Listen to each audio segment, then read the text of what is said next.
Good morning to all of you, my dear students.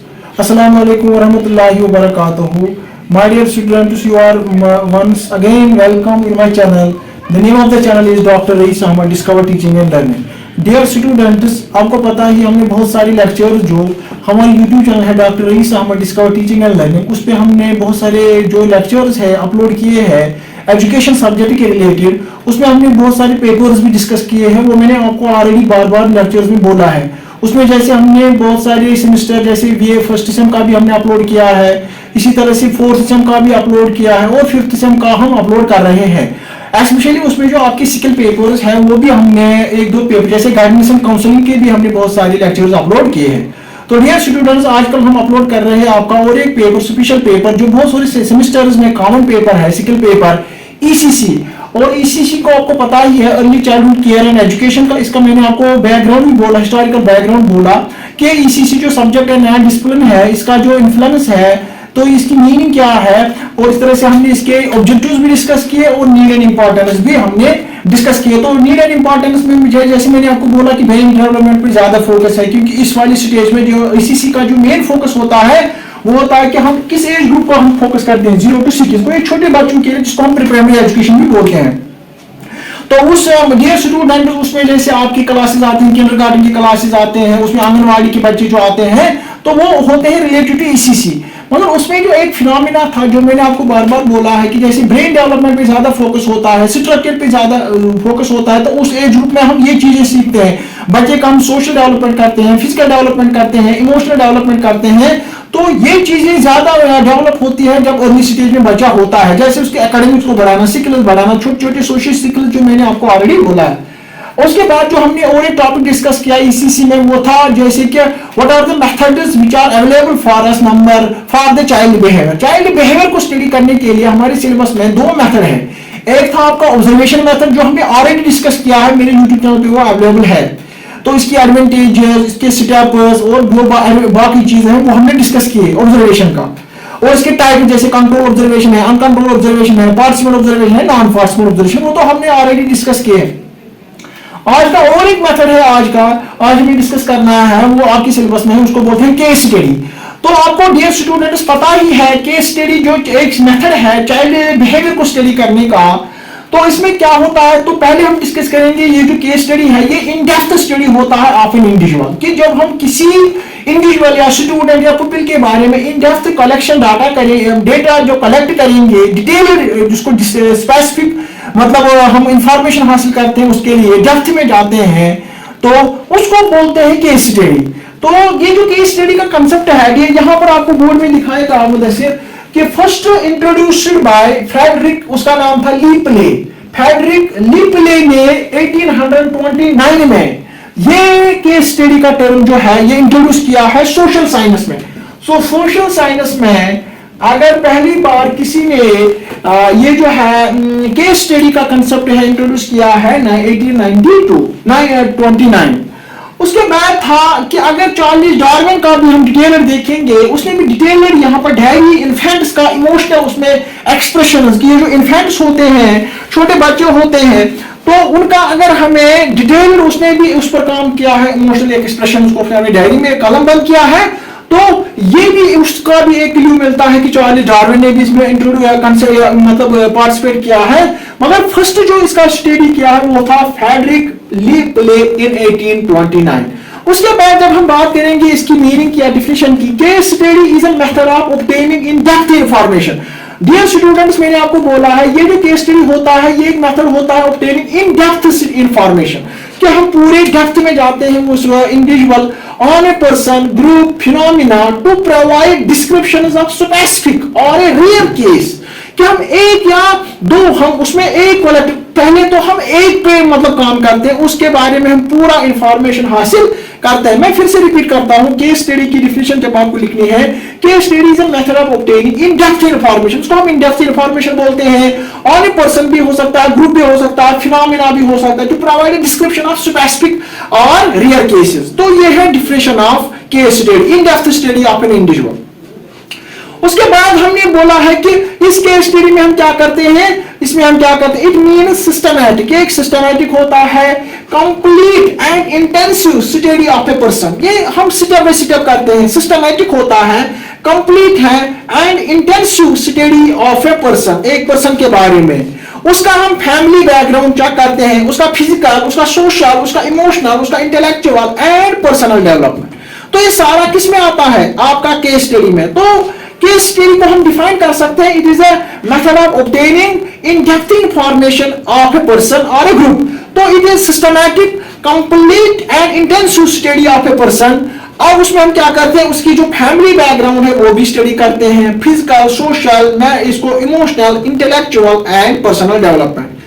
अब उसके बाद और एक इंपॉर्टेंट जो आपके सिलेबस में है, जो आपको लिखना है जब आपको ये केस स्टडी का क्वेश्चन एग्जाम में आएगा डियर स्टूडेंट्स, तो पहले मैंने आपको बोला कि इन डेप्थ स्टडी होता है, it is a complete specific information regarding a person और ए इंडिविजुअल। उसके बाद जो आपको सिलेबस में एग्जाम में है वो स्टेप्स ऑफ केस स्टडी, कि स्टेप्स का from the examination point of view whenever you are asked to write a short note on this case study, you have to mention these pointers. These are steps of case study. तो क्या steps of case study में पहला step जो है location of the cases. पहले तो हम ये जो लोकेशन होती है केसेस की, लोकेशन ऑफ द केसेस, पहले हम उनको लोकेट करते हैं, केस को लोकेट करते हैं, क्या क्या केसेस है। फिर है फॉर्मेशन ऑफ हाइपोथेसिस, दूसरा स्टेप है फॉर्मेशन ऑफ हाइपोथेसिस। तो पहला है लोकेशन ऑफ केस, दूसरा है फॉर्मेशन ऑफ हाइपोथेसिस।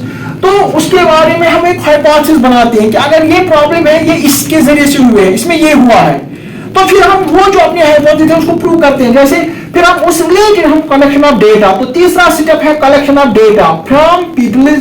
इसमें स्टूडेंट्स का भी आता है, पेरेंट्स का भी आता है, फ्रेंड्स का भी आता है, टीचर्स का भी आता है, कम्युनिटी भी आता है, वहां से भी हम इसके बारे में डेटा कलेक्ट कर सकते हैं। जैसे अगर हम किसी इंडिविजुअल या पीपल स्टूडेंट है स्कूल या कॉलेज में, उसके बारे में हमें केस स्टडी करनी है, किसी चीज के बारे में कोई प्रॉब्लम है उसको, तो हमें क्या करना है, हमें उसके मतलब जो स्टूडेंट है उनको भी हमें रास्ते में लाना है, कंटेक्ट करना है, उसके पेरेंट्स को भी उनके साथ भी हमें करना है, मतलब कंटेक्ट करना है, फ्रेंड्स है, टीचर्स है, कम्युनिटी है। सो पहला स्टेप क्या है, लोकेशन ऑफ केस, दूसरा क्या है फॉर्मेशन ऑफ हाइपोथेसिस, तीसरा क्या है collection of data for the hypothesis, that is हम parents, friends, teachers, community. Fourth है एनालिसिस ऑफ डेटा, फिर जो डेटा आपने लिया उसको हम analysis of data, that is identification और causal factors as a basis for remedial treatment, कि फिर हम एनालिसिस डेटा को एनालाइज करते हैं ताकि हम ये यहां से ही कुछ निकालेंगे जो इसकी जो प्रॉब्लम है उसको हम रेमेडियल ट्रीटमेंट दे सकते हैं। फोर्थ है रिमूविंग द कॉजेस, फिर हम इस तरह से वो प्रॉब्लम दूर करते हैं, उसको हम रिमूव करने की कोशिश करते हैं। एप्लीकेशन ऑफ रेमेडियल, क्योंकि जो हमें वहां डेटा से जब एनालिसिस किया, जो हमें पॉइंट्स मिले कि किन को जो आज से प्रॉब्लम हुई है, फिर हम उस कॉज को हम प्रूव करें, मतलब ट्रीटमेंट देते हैं, रिमूव करते हैं। तो रेमेडियल ट्रीटमेंट के जरिए से इसको बोलते हैं एडजस्टमेंट मेजर्स करते हैं।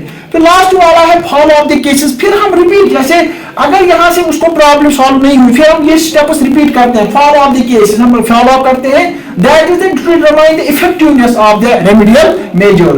तो पहला स्टेप है लोकेशन, लोकेट द कॉजेस, फिर है फॉर्मेशन ऑफ हाइपोथेसिस, फिर है कलेक्शन ऑफ डेटा, फिर है एनालिसिस ऑफ डेटा, फिर है रिमूविंग द कॉजेस, लास्ट वाला है follow. So these are the essential steps which are included in that is case study. तो ये steps आपको किसी भी तरीके में लर्न करने हैं।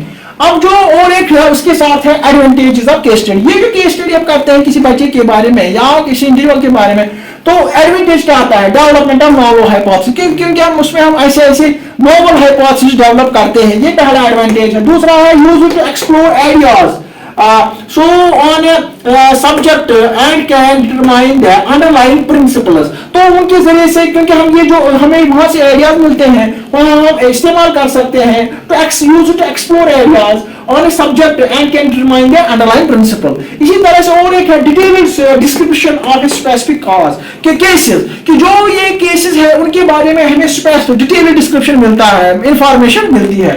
इन रियल लाइफ सिचुएशंस भी हम क्योंकि फिर हम यही, क्योंकि जो केस स्टडी होता है इनको हम रियल लाइफ सिचुएशन में भी इस्तेमाल कर सकते हैं। सो ये और एक एडवांटेज है। तो पहला क्या है, डेवलपमेंट ऑफ नॉवल हाइपोथेसिस।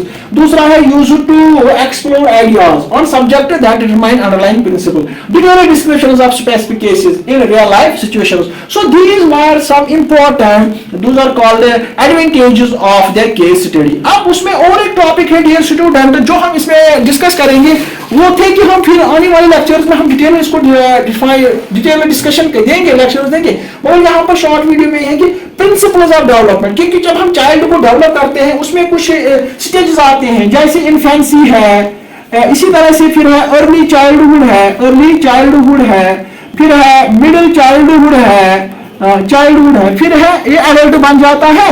मगर यहाँ पर है डेवलपमेंट, क्योंकि जब बच्चे का डेवलप हो जाता है उसमें के जो प्रिंसिपल्स है, पहला है development is a product of heredity and environment. फिर हम डिस्कस करेंगे development is a continuous process, development of various traits are correlated, development proceeds from general to specific. So these are some basic principles of development. पहला, development is the product of heredity and environment. Development is a continuous process. Development of various traits are correlated. Development proceeds from general to specific. So dear students, these were some basic information regarding the case study. तो case study में है in-depth study है, ये in-depth information हासिल करना किसी individual के बारे में या पीपल के बारे में। सिस्टमैटिक है, कंप्लीट है, intensive study of a person, family background हम जानते हैं उसका पहला, फिर इसका सोशल, मेंटल, इमोशनल, ये सारा चीज। फिर मैंने आपको स्टेप्स बोले, उसमें लोकेट द कॉज है, formation of hypothesis, collection of data, analysis of data, removing the causes and then one more is follow up. So dear students, और केस स्टडी के बारे में इतना ही काफी है। तो हमारे चैनल में बने रहने के लिए बहुत शुक्रिया। तो आपसे रिक्वेस्ट है कि हमारे चैनल को ज्यादा शेयर भी कीजिए, सब्सक्राइब कीजिए। Thank you.